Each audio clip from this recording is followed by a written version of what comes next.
Azərbaycanda bir çox insan səhər yuxudan oyanan kimi ilk işi çay içmək olur. Ancaq mütəxəssislər xəbərdarlıq edir ki, öncəki günün dəmli çayını təkrar qızdırıb içmək sağlamlıq üçün təhlükəli ola bilər. Gündüz aydın olsun millət.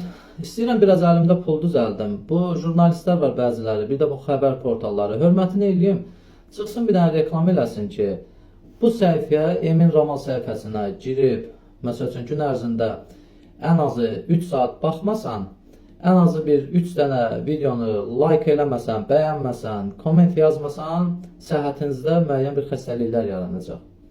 Deyirəm, Allahın olsun, hamı yaxşı bilir ki, xəbər portalları, siz o çay fabrikindən gedib pulu almışsınız, hörmətinizi eləyiblər, sən də çıxıb deyirsən ki, çay gündə 40 dəqiqədən bir çay dəyişilməlidir. Cəmaatın işi gücü qutarıb, gündə 40 dəqiqədən bir hesablayanda gün ərzində 10 dəfə çay dəyişilməlidir, dəmlənməlidir. Allah ölənlərinizə rəhmət eləsin. Mənim anam gündə maksimum 3 dəfə çay dəmləyərdi. Qonaqsa gələrsə 4-cünü məsəl üçün. Amma xərçəng xəstəliyi tutmuşuq biz, xəstələnmişiz. Şükür Allah, sağlam da həyat yaşayırıq, yəni ki, böyümüşük. İndi sən orada çıxıb ağlına gələni paylaşırsan, ağzına gələni danışırsan, xəbər portalı. Məlum məsələdir ki, sən insanlara canı yanıcılıq deyil, sadəcə reklamdır. Sən çayları reklam edirsən ki, əziz cəmaət, çay fabriklərimiz inflyasiyaya uğrayır, çalışın çayı çox alın, çalışın çayı çox için. Sən narahat olma, onsuz evlərdə çaylar qaynamır, çaylar içilmir. Kişilər, elə bir vəziyyət yaranıb ki, kişilər çayxanalardadır, ailələr dağılıb, arvadlar da evdə çay dəmləmir. Gün ərzində bir dənə dəmləyər ya dəmləməz. Yəni bu məlum məsələdir, bu da qlobal bir məsələdir ölkəmizdə. Sən lütfü get bilirsən neynə, xəbər portalı.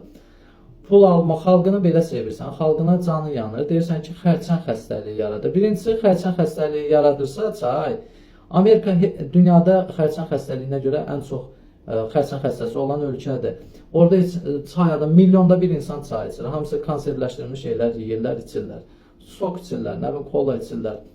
Sən belə canı yanırsa xalqa, git bu palma yağı satırlar, hansı ki alladıb şey adından, günə baxan yağına, qarğıdalı adıyla, nə bilim, o biri yağlardan.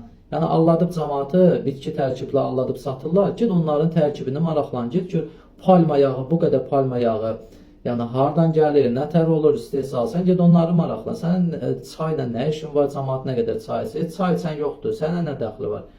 Sən ged onları maraqlan, insan səhhətinə xərçəngə gətirib çıxardan, insan bədənin temperaturu 30-40 arasıdır. Amma palma yağı 60 dərəcədə əriyir. O palma yağını da yeyirik, qan damar, ürək qan damarda donur qalır. Və bundan da tromblaşma, xərçəng, mədədə xərçəng, hər bir şey yaradır. Sən get onlarla maraqlan, sən get bir gör bu qidaların nə cür şəraitdə hazırlanır, sən get onlarla maraqlan, sənin nə işin var, çayı biz nə qədər içir, işin gücün qutarıb valla. Sən get o şeylərlə, nə bilim, uşaqların məktəblərdə satılan verilən qidalarla maraqlan ki, uşaqların səhhətinə hansısa bir ziyan dəyər. Nə bilim, çox şeyə maraqlanası o qədər şeylər var ki.